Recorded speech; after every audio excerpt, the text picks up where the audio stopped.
Amém e amém. Se tem alguém que concorda, aplaude bem forte a Ele. Aleluia. Glória a Deus. Para aqueles que nos visitam, sejam muito bem-vindos. Fiquem à vontade no nosso meio. Que o Senhor venha falar forte no teu coração. Que seja daquela maneira objetiva, sucinta, que só o Espírito fala. Ele é aquele que sabe coisas que ninguém sabe, irmãos. Sabe, eu tenho pensado muito sobre a minha vida, o quanto eu acabo vivendo envolvido nas minhas necessidades básicas. Estou falando de mim, mas acredito que vocês também. Nós acabamos correndo atrás de todas elas para suprirmos as nossas necessidades. Ou seja, ali nós temos necessidade com alimentação, com vestimentas, com moradia, com locomoção e com tantas outras coisas que nós poderíamos nomear nessa noite. Eu e você vivemos nesse mundo natural, nessa vida humana, enxergando e buscando essas coisas visíveis. Mas o grande problema é que muitas vezes, ou praticamente em todos os momentos, nós acabamos esquecendo do sobrenatural. Acabamos esquecendo da vida no Espírito. Porque eu e você estamos vivendo muitas vezes como pessoas normais. E quando eu digo normais, eu falo de pessoas que estão vivendo a sua vida terrena, cotidiana, diária. Muitas vezes sem esperança, sem entendimento e sem vida espiritual. Estão vivendo somente o hoje, não sabendo o que vai acontecer amanhã, não sabe para que veio a terra, para que veio o mundo. E muitas vezes eu e você parece que estamos vivendo de igual forma, perdidos, desejosos de coisas terrenas, como se nós fôssemos morar a nossa eternidade precisando disso. O nosso desafio cristão, como pessoas espirituais, é compreendermos que o natural e o sobrenatural, eles andam juntos. E é sobre isso que eu quero falar com vocês nessa noite. E mostrar também que o comum, ele gera o previsível, mas o incomum move o sobrenatural. Deus não responde à nossa rotina, Ele responde à nossa fome e à nossa fé. Então, através dos textos que nós veremos, nós vamos aprender que no reino de Deus, respostas extraordinárias, elas não são fruto do acaso. Elas são o eco de atitudes que quebraram protocolos, que venceram o orgulho e que rasgaram a religiosidade. E com isso, eu quero trazer como tema da ministração dessa noite: atitudes incomuns, respostas extraordinárias. Vamos dizer juntos? Atitudes incomuns, respostas extraordinárias. Quero abrir como primeiro texto dessa noite Evangelho de Jesus Cristo, escrito por Lucas, capítulo 22. Nós vamos ler do 7 ao 14. Aleluia. Lucas 22, do 7 ao 14. Diz assim as Sagradas Escrituras: finalmente chegou o dia dos pães sem fermento, outras versões, pães asmos, no qual devia ser sacrificado o cordeiro pascal. Jesus enviou Pedro e João dizendo: vão preparar a refeição da Páscoa. Onde queres que a preparemos? Perguntaram eles.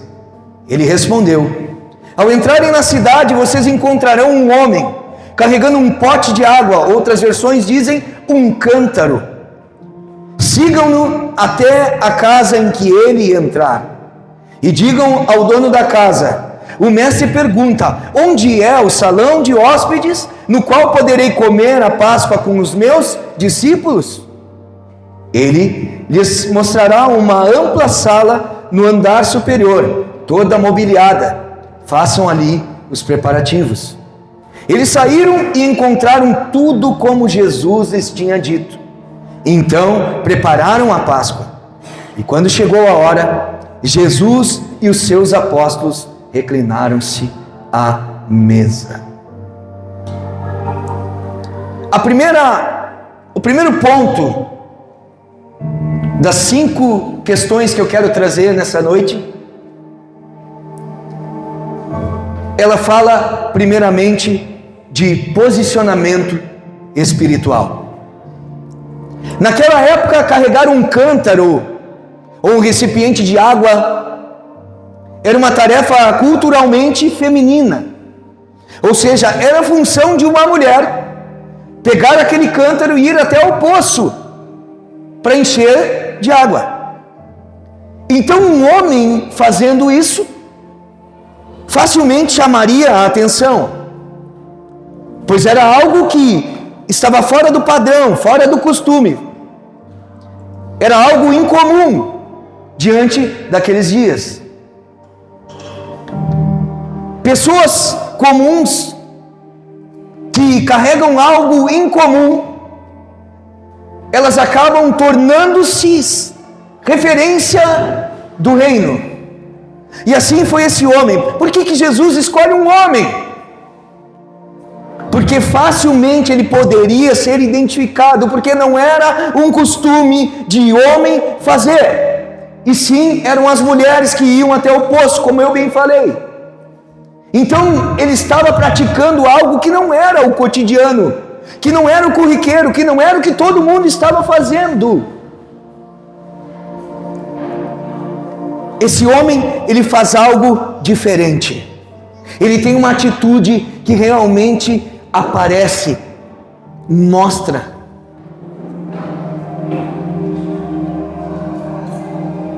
Interessante que a água, ela representa o Espírito e também a palavra de Deus. Quem está cheio do Espírito se destaca na multidão por sua postura, não por seu status. Aquele homem, ele abriu caminho para o lugar onde Jesus se iria. A sua atitude incomum de servir na simplicidade, ela preparou o ambiente para a maior comunhão da história. A Santa Ceia, que muitos lugares falam, que nós chamamos de ceia. Agora pense comigo. Quem carrega a palavra, ele torna-se guia para os outros.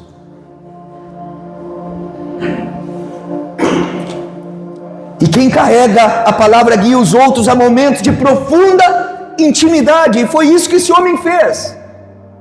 Esse homem nos conduziu ao lugar aonde Jesus sentaria, aonde Jesus ceiaria, aonde Jesus estaria ali com o coração exposto. E eles também. Então o primeiro ponto que eu e você precisamos, e que se torna uma atitude incomum, é realmente um posicionamento espiritual. Sair da mesmice, não fazer o que todo mundo está fazendo. Já dizia minha mãe, desde sempre, desde pequena, ela dizia: meu filho, você não é todo mundo. Alguém se identificou? Mas nós temos vivido como todo mundo. Muitos de nós estão andando, sendo levados pela correnteza dos falsos valores, de uma vida comum. de uma vida sem mover espiritual, sem interação do Espírito, sem ter coisas que o Espírito faz. E nada pode mudar se o primeiro ponto não for posicionamento espiritual. De nada vale. Muitas vezes nós queremos começar pelo fim e não pelo início, e aí dá tudo errado. E posicionamento espiritual é preciso, porque é fundamento. Posicionamento é fundamento, é a primeira coisa. É que nem numa casa, quando eu e você vamos construir, ninguém começa pelo telhado. Começamos pelo alicerce, e ali enterramos muito dinheiro. Como eu bem falei em umas 2 pregações atrás, investe-se em ferro, investe-se em cimento, investe-se em pedra. Muito dinheiro enterrado para que possa fazer uma construção que realmente seja firme, aguente ventos. Quantos de nós, quando começa um vento forte, e aqui no Rio Grande do Sul a gente passa muitas vezes por isso, no nosso inverno, aqueles ventos soprando forte, aquelas árvores balançando horrores, e parece que vai levantar o telhado da nossa casa. Agora eu te pergunto, por que não levanta? Porque realmente está consolidado, está firme. Por que as paredes não caem? Porque elas têm um firme alicerce. E assim eu e você, na nossa vida espiritual, muitos de nós estão realmente caindo por terra, porque não tem realmente o alicerce que começa em um posicionamento espiritual. Este é o primeiro ponto. Agora eu quero convidar vocês para abrir em Mateus, capítulo 15. Versículos 21 ao 28. Diz assim a palavra do Senhor: Saindo daquele lugar, Jesus retirou-se para a região de Tiro e de Sidom.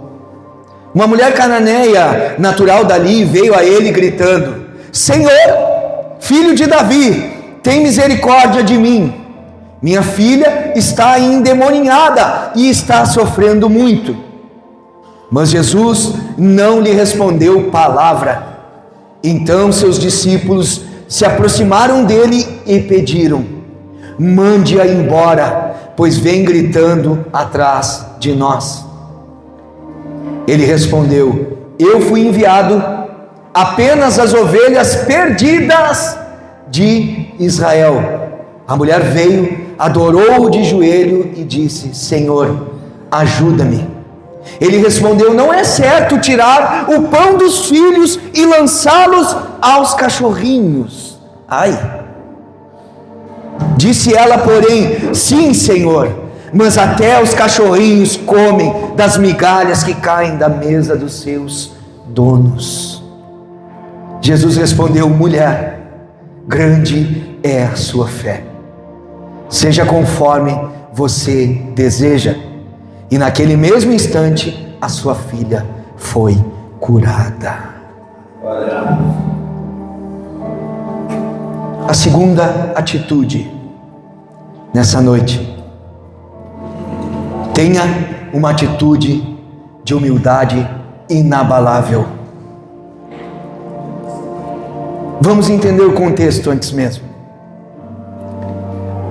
Nesse período havia uma tensão cultural. Judeus versus gentios. Quem eram os gentios? Todo aquele que não era judeu. Era assim chamado. Essa mulher, ela era cananeia, e os cananeus, eles eram descendentes dos antigos inimigos de Israel, que eram idólatras. Então, na época, os judeus usavam o termo pejorativo. Eles chamavam os cananeus de cães de rua. A palavra grega kion. Quando eles se referiam a esses gentios, tratando-os como impuros e também indignos. Então, ao responder, Jesus não usou, preste atenção, ele não usou essa palavra ofensiva, que os judeus usavam para os cães vadios, que era quion. No original grego, que é a palavra traduzida para nós, tá? Ele usou quinarion, que significa cachorrinhos de estimação, ou bichinhos da casa. Quantos tem aqui? Você tem? Ninguém tem? Quem é que tem bichinho de estimação? Então, com isso, Jesus ele mudou o cenário de um animal imundo de rua para uma cena familiar. Ou seja, ele monta um cenário com uma mesa, com os filhos e os bichinhos da casa ao redor.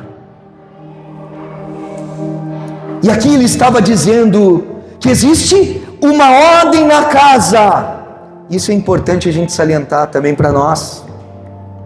Primeiro alimentam-se os filhos, cuidam-se os filhos, depois os animaizinhos de estimação. Então, diante do silêncio de Jesus e de uma resposta que parecia dura, seu Reinaldo, ou seja, ele disse: não é bom dar o pão aos cachorrinhos. A reação comum seria o quê? De ofensa. Só que o orgulho ferido e o abandono é o que acontece com muitas pessoas que estão vivendo de forma natural. E a atitude incomum dessa mulher foi a humilhação voluntária. E saiba de uma coisa, irmão, que a humilhação que vem da fé, ela não anula a dignidade. Pelo contrário, ela atrai a graça. Quem não se ofende com o processo está pronto para receber o favor de Deus. E foi isso que essa mulher teve, uma atitude. E quantos nos nossos dias vêm e recebem uma palavra dura? E aqui realmente é um lugar que a gente aperta. Porque ela aperta aqui primeiramente, para depois apertar lá. Aperta todo aquele que está pregando aqui, para depois apertar quem está aí. E muitas vezes, muitos de nós não resistem uma palavra dura, porque se ofendem. Ai, me senti humilhado, me senti envergonhado. E essa mulher, irmãos, por quê? A atitude incomum foi realmente ela engolir a seco. Ela escolheu realmente se humilhar diante dos pés de Jesus. Ela entendeu que ela não era nada. Por quê? Porque os judeus, a palavra de Deus diz que Jesus, ele veio para os seus, e os seus o rejeitaram. Então os filhos, primeiramente Jesus veio para os judeus, e os judeus não quiseram. Então logo após, os gentios são aqueles que são enxertados, colocados nessa videira verdadeira da fé. Agora eu te pergunto, como que você lida quando você toma uma repreensão de um pastor, de um irmão, de um líder, do teu marido, da tua esposa, do teu filho? Como que você lida? Será que você realmente escolhe se humilhar? Ou será que eu e você levantamos a nossa cabeça em sinal de arrogância? Quem é ele para falar isso de mim? Quem é esse pastor que está pregando isso e falando isso de mim? Deixa eu te falar uma coisa, não é nada pessoal. É a palavra que fala comigo e fala contigo. E a gente usa exemplos, e uma hora vai bater. Como é que é aquela história que bate em Chico? Como é que é o negócio? Bate em Chico, bate em Francisco mesmo. Sou ruim de ditado, às vezes eu me esqueço. Mas então um exemplo, porque nós todos temos mazelas parecidas. Nós todos temos desculpas esfarrapadas parecidas. Muitas vezes eu e você precisávamos passar um gimo cupim na nossa cara de pau,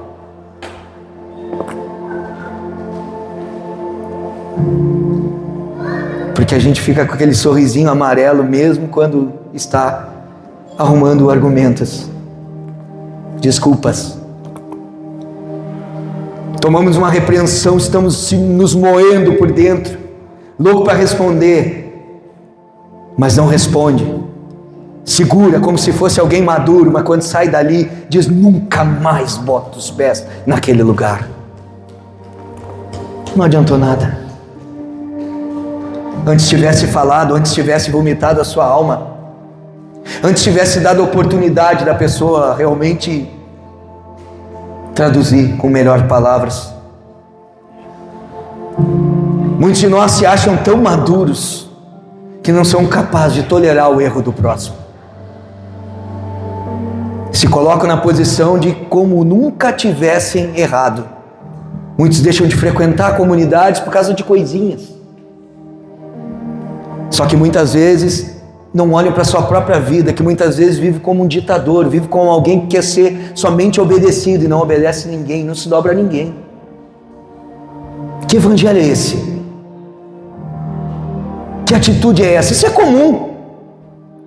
O nosso desafio é realmente sermos pessoas que muitas vezes sofrem uma humilhação, mas sabem realmente reconhecer que não são nada. Quem é Ele para me humilhar? Só que a igreja evangélica está mal acostumada, porque ela canta, ela declara, ela prega que os humilhados serão exaltados.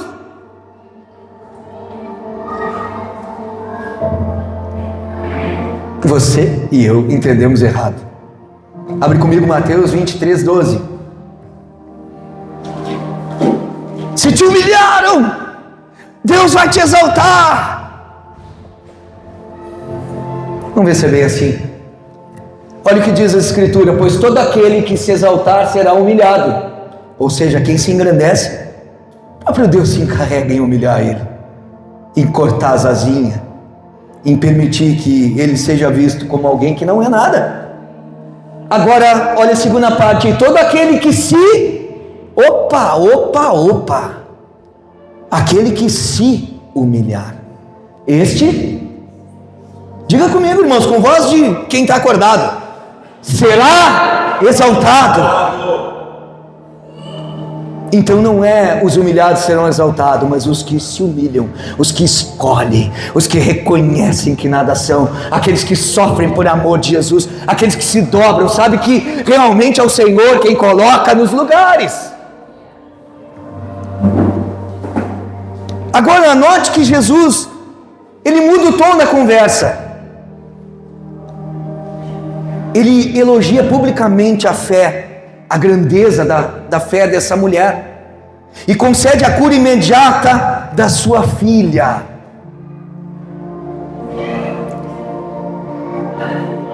Olhe para cá. O orgulho fecha portas, a humildade incomum rasga os céus. Pegou? Saiba disso, que o orgulho fecha portas, mas a humildade incomum, ela rasga os céus. Ela tem resposta do Senhor para a nossa vida. Glória. Agora nós vamos para o terceiro ponto. Mateus capítulo 8, versos 5 ao 10. Diz assim a palavra: entrando Jesus em Cafarnaum, dirigiu-se a ele um centurião pedindo-lhe ajuda. E disse: Senhor, meu servo está em casa, paralítico, em terrível sofrimento. Jesus lhe disse: eu irei curá-lo. Respondeu o centurião: Senhor, não mereço receber-te debaixo do meu teto, mas dize apenas uma palavra. Diga comigo: uma palavra, e o meu servo será curado. Pois eu também sou homem sujeito à autoridade, com soldados sob o meu comando. Digo a um: vá, e ele vai. Digo a outro: venha, e ele vem. Digo a meu servo: faça isto, e ele faz. Ao ouvir isso, Jesus admirou-se e disse aos que o seguiam: digo-lhes a verdade, não encontrei em Israel ninguém com tamanha fé. A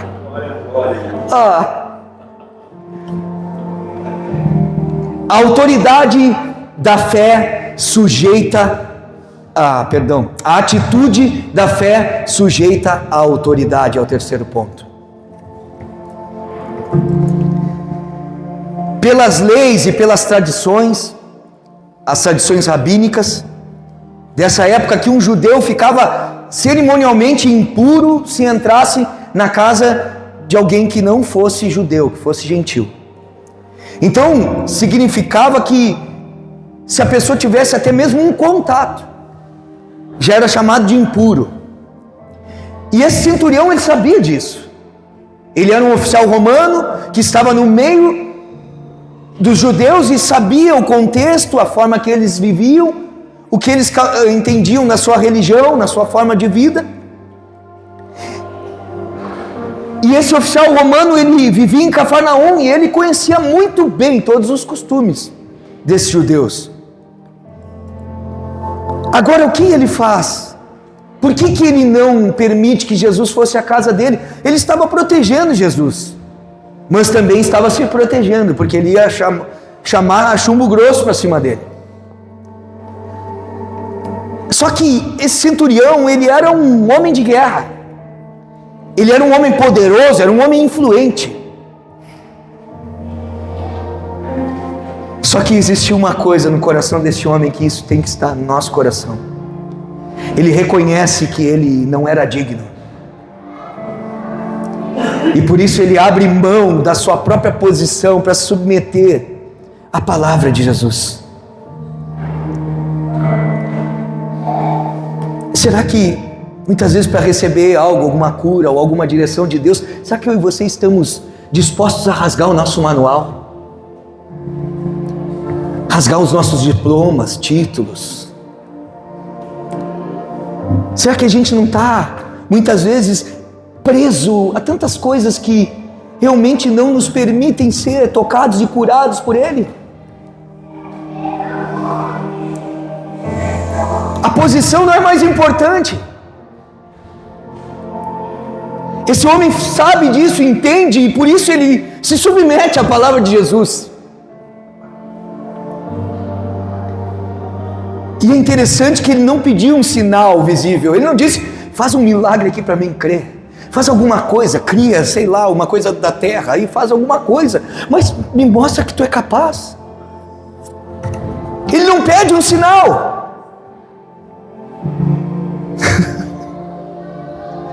Ele pediu apenas um decreto verbal. Ele diz assim, basta só uma palavra. Basta uma palavra.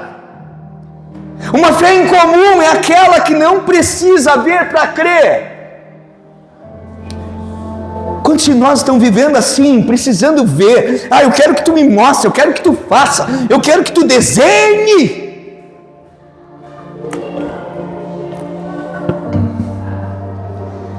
Apenas ouça. Apenas ouça esse decreto verbal. Basta uma palavra dele para a minha vida e a tua mudar. E a palavra que diz, não sou eu. O que é impossível para ti? Mas você precisa ter uma atitude em comum também. Você precisa submeter a Ele. Para dar ordens ao mundo, ou no mundo espiritual, eu e você precisamos aplicar a palavra. Você precisa estar sob a autoridade de Cristo. É interessante que, olha o que isso causa, cara. Jesus se maravilha, porque isso é algo raríssimo nos evangelhos. Ele declara ali que ele nunca viu fé igual em todo Israel. E note que o criado desse homem, ele é curado à distância,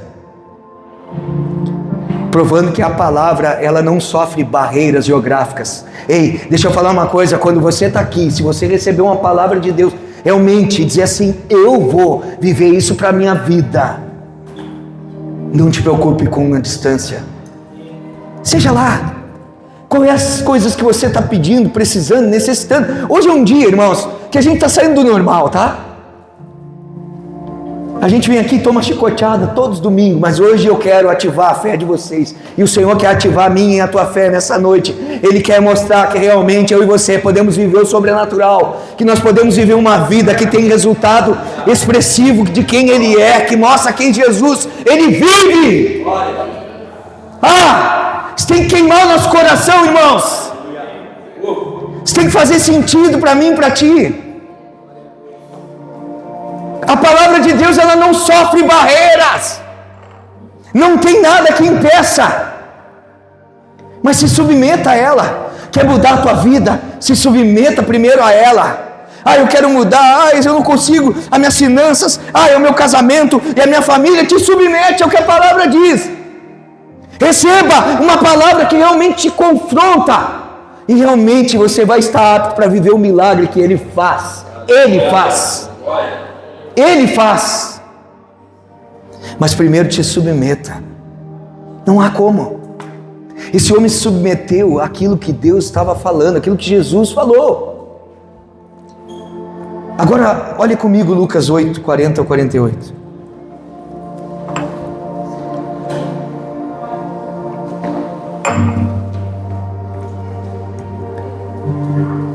Eu e você precisamos entender que dentro de um evangelho que ele é completo, o poder e os milagres ainda são de verdade, irmãos.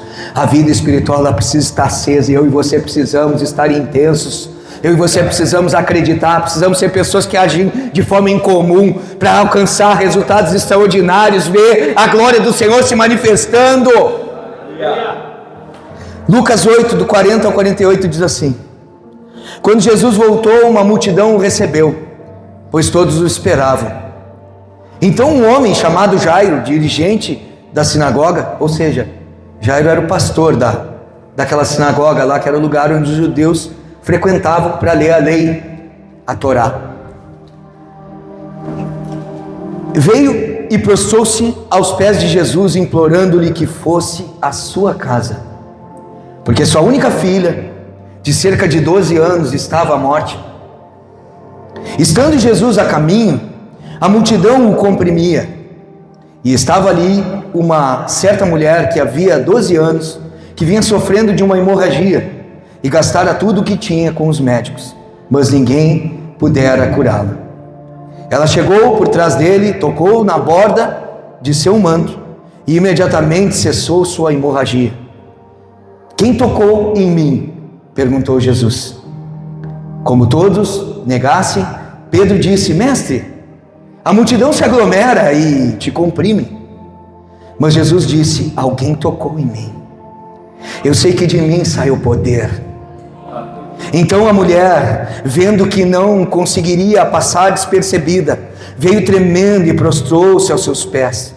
Na presença de todo o povo contou, porque tinha tocado nele, e como fora instantaneamente curada.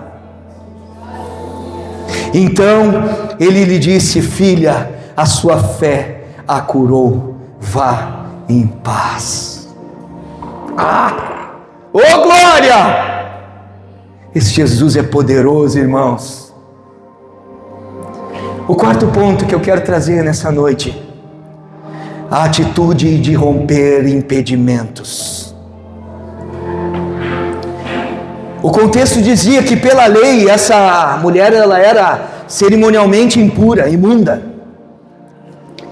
E os imundos eles deveriam ficar isolados, assim como o leproso, como aquele que tivesse uma outra debilidade, eles ficavam fora dos portões de Jerusalém.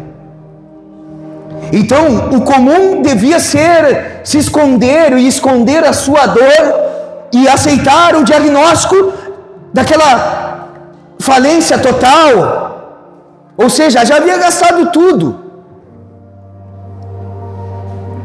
E aí, irmãos, o incomum, ele foi aqui empurrar a multidão. Essa mulher, ela começou a tirar tudo aquilo que era obstáculo. Ei, chega para lá que eu quero passar. Fica imaginando essa cena, pensa, entra num cenário lotado de muitas pessoas. Quem já foi aqui uma carreata, a um jogo de futebol, a um momento que está uma aglomeração, e aí você começa, muitas vezes quer chegar lá na frente, está andando com alguém e a pessoa está lá e tu quer alcançar ela, o que tu tem que fazer? Dá licença, chega para lá e vai, empurra daqui, vai de lá, e assim a gente vai.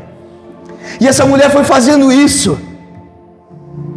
Essa mulher, ela teve essa atitude incomum de empurrar a multidão, rastejar, se fosse preciso, para tocar nas vestes de Jesus.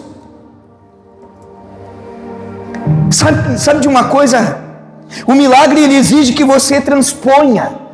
Muitas vezes os bloqueios que são, muitas vezes emocionais, físicos, sociais, seja lá o que for. Note que a multidão aqui aperta Jesus, ou seja, comprime Jesus com uma religiosidade sem efeito. E quantos de nós vivem comprimindo Jesus, botando Jesus na parede com uma religiosidade que não tem efeito?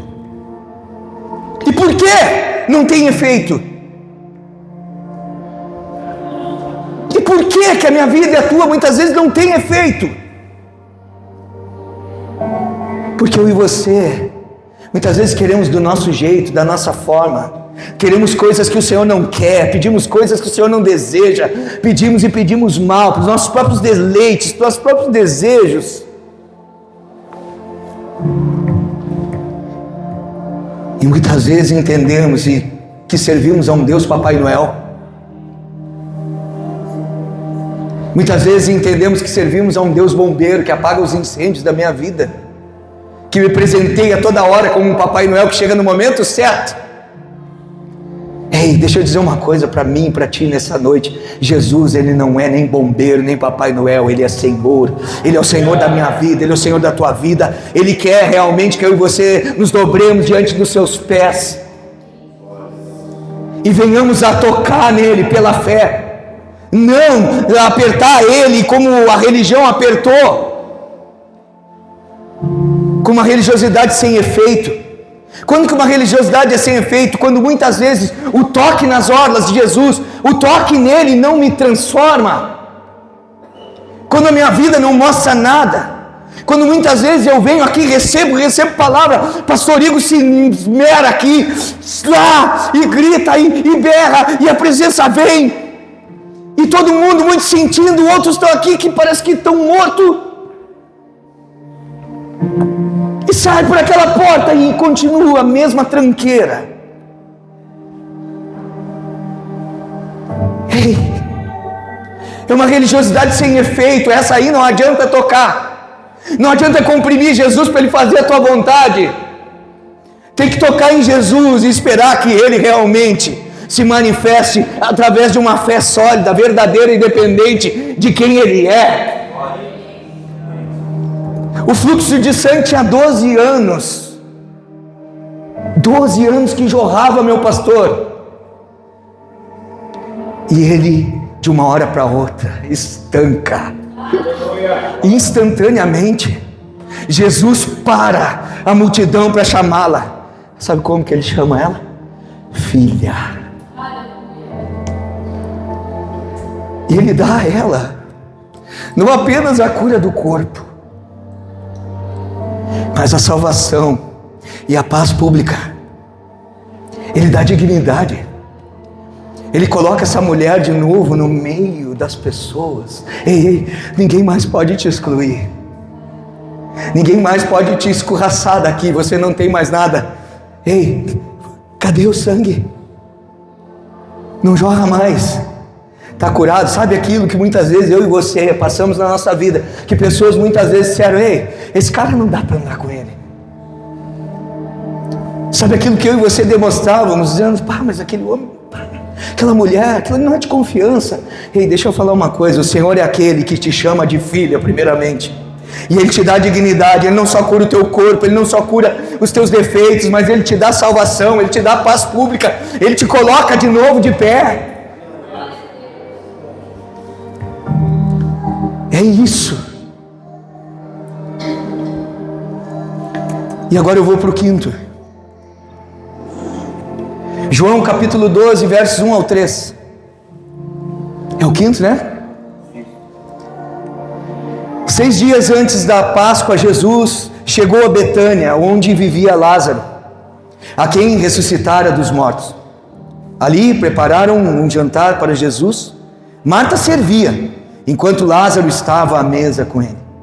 Então Maria pegou um frasco de nardo puro, que era um perfume caro, derramou sobre os pés de Jesus e os enxugou com seus cabelos.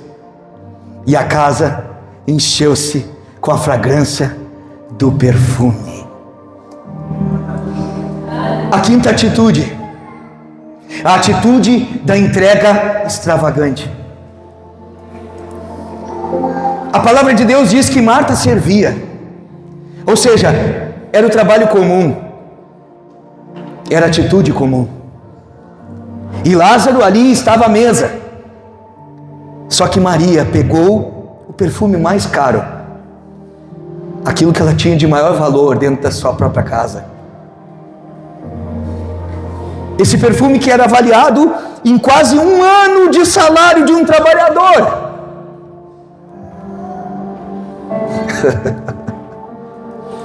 Te coloca no lugar.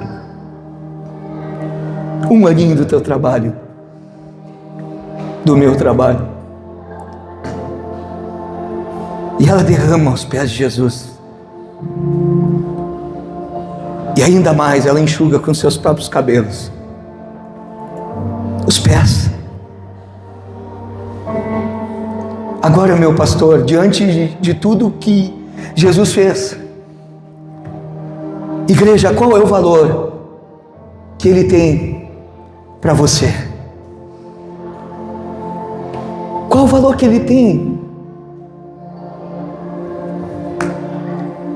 Atitudes comuns dão o que sobra. O mais caro, o que dói entregar, tem que ser uma atitude incomum. Dar o melhor é uma atitude incomum. O perfume derramado é adoração que não calcula custos. E aqui, leve para o lado que você quiser, eu não vou falar só de dinheiro, tá? Porque você sabe, você conhece a casa, a gente não fica pedindo dinheiro, e tanto é que na hora da oferta, você que trouxe sua oferta, esse é o momento e não fica. Mas isso muitas vezes nos deixa muquirana. Muitas vezes a gente é tão apegado, a gente é apegado ao dinheiro, porque a gente precisa que alguém nos cobre, que alguém nos peça, que alguém diga que tem que fazer, porque a Bíblia diz, e aí faz manobrinha, né, que a gente sabe que tem várias, para dizer que é obrigado. Mas muitos de nós só funcionam sob pressão. Que adoração extravagante é essa? Isso é uma atitude comum de dar o que sobra aos outros. E o que é mais lindo, sabe? É que quando essa mulher quebra o nardo, Camila, diz que aquele ambiente se encheu da fragrância. A casa inteira se encheu com o cheiro do unguento. A atmosfera mudou. Então, onde há entrega extravagante, aí eu estou falando de tudo, tá? Quando você adora de forma extravagante, quando você vive para Jesus apaixonado, quando você chega diante das pessoas, você dá um abraço, a pessoa se sente abraçada pelo próprio Cristo. Quando você fala uma palavra, a pessoa se sente realmente acolhida, amada. Onde há entregas extravagantes, a essência de Cristo contagia todo o ambiente. E aí eu digo, e eu lembro de José. A palavra de Deus diz que José do Egito, ele se destacava entre os seus irmãos, já dentro da sua casa. E ele tem 2 sonhos, e os sonhos diziam que ele estaria governando a sua família. E José, puro, um coração inocente, vai lá e conta para a família, conta para os irmãos, conta para o pai. E os irmãos, eles ficam irados. E eles pegam José e jogam ele dentro de um poço. E ali vem os inimigos e pegam José como escravo, levam para a casa de Potifar. E José chega na casa de Potifar como escravo.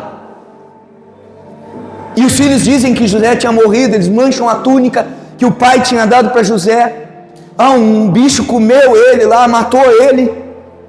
E diz que José estava na casa de Potifar e tudo que ele fazia prosperava.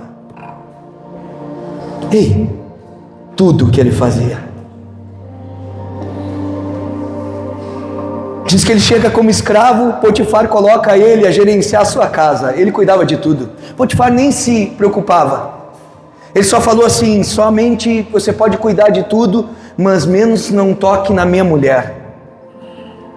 E aí diz que o inimigo astuto usa as pessoas para tirar realmente quem está num propósito, mas tudo com permissão de Deus. Lança uma ideia lá, inventando que José tinha tentado agarrar a mulher dele, que era bonita, e diz que José, ele mesmo, a Bíblia fala que ele foge daquele lugar, e ele não tem relação com aquela mulher, só que a túnica de José fica lá e fica como uma prova. E a mulher pega e diz: José tentou abusar de mim porque ele não quis nada com ela. E José é levado à prisão. Já tinha caído um pouquinho, escravo. Agora de escravo vai mais um pouco para a prisão. Então olha a queda livre da vida dele. Quando ele chega na prisão, a palavra de Deus diz que tudo que José fazia prosperava, meu irmão. Porque José tinha uma atitude incomum no seu dia a dia. Ele vivia de forma incomum. Ele vivia o sobrenatural junto do natural. E quando ele chega na cadeia, o que acontece? Ele começa a fazer as coisas lá e o carcereiro pega e coloca ele como o líder lá dentro. Ele controlava a prisão. E além disso, José sonhava ainda. E Deus dava interpretação para ele. Porque o homem realmente ele tinha atitudes em comum. E ele tem um sonho entre o padeiro e o copeiro. Isso, perdão, já viu? Faltou a informação, obrigado. E aí diz que nesse sonho ele tem a revelação que o padeiro é que estava fazendo a coisa chegar na mão lá do rei, de Faraó, de uma forma errada. E aí o que acontece? O padeiro é morto, o copeiro volta, e a única coisa que ele pede para o coveiro é assim: quando tu voltar para lá, te lembra de mim? Lembra-te de mim quando entrares novamente lá. E diz que o cara esquece dele. Passa mais uns anos, José na cadeia, e tudo que ele fazia prosperava. Daqui a pouco, o próprio Faraó tem sonho. Quem é que interpreta? Aquele que tem atitude em comum. Vai lá e fala sobre os 7 anos de escassez, 7 anos de fartura. Ele enxerga aquelas vacas gordas, as vacas magras. E aí vem José, traduz aqueles sonhos diante da revelação que Deus dá. E José é colocado como governador do Egito, só abaixo de Faraó, e ele volta. E o sonho se cumpre, porque ele alimenta os seus pais no momento de escassez. Ele cuida da sua família, ele protege. Ei, deixa eu falar uma coisa. Quem adora de forma extravagante, quem realmente não contabiliza custos, vai ser alguém que realmente vai ser um transformador de ambiente. Atitudes incomuns, como é que é? Quando eu e você chegamos, será que as pessoas dizem: ah, cara, que ambiente bom. Como ficou bom esse ambiente quando essa pessoa está? A casa inteira se enche da fragrância, assim como era com José, se encheu quando essa mulher quebrou. Ei, deixa eu falar uma coisa. Seja extravagante com o Senhor, não importa. Ontem nós estávamos ali ouvindo a companhia de teatro Jeová Nissi. Assim como essa mulher aqui que era impura, com fluxo de sangue, ela foi repudiada, ela foi deixada de lado. Existem pessoas, como na nação lá de Angola, que existem os albinos, que são pessoas que têm problema na sua melatonina, ou seja, eles são vulneráveis ao sol, a sua pele é sensível, e eles lá dentro da cultura angolana, da religião daquele país, eles são tratados como pessoas que são o quê? Muitas vezes malditas, porque elas nascem dessa forma. A igreja brasileira, através desse projeto, essa companhia de teatro, eles vão começar agora um hospital que trata exclusivamente de albinos. Isso é uma adoração extravagante, não pensando em quanto vai custar. Mas o objetivo é que as pessoas realmente provem do poder sobrenatural de Deus, onde pessoas vão ter dignidade no seu tratamento, até mesmo com coisas básicas como um filtro solar, que eu e você temos, um protetor, que essas pessoas são castigadas pelo sol, porque não tem nem isso. Então o que eu e você precisamos? Realmente parar de contabilizar as coisas quando é para Deus, quando é em prol do reino. Ei, Deus não precisa, Deus conta comigo e com você. Ele não precisa, Ele conta. O que eu e você estamos fazendo, irmãos?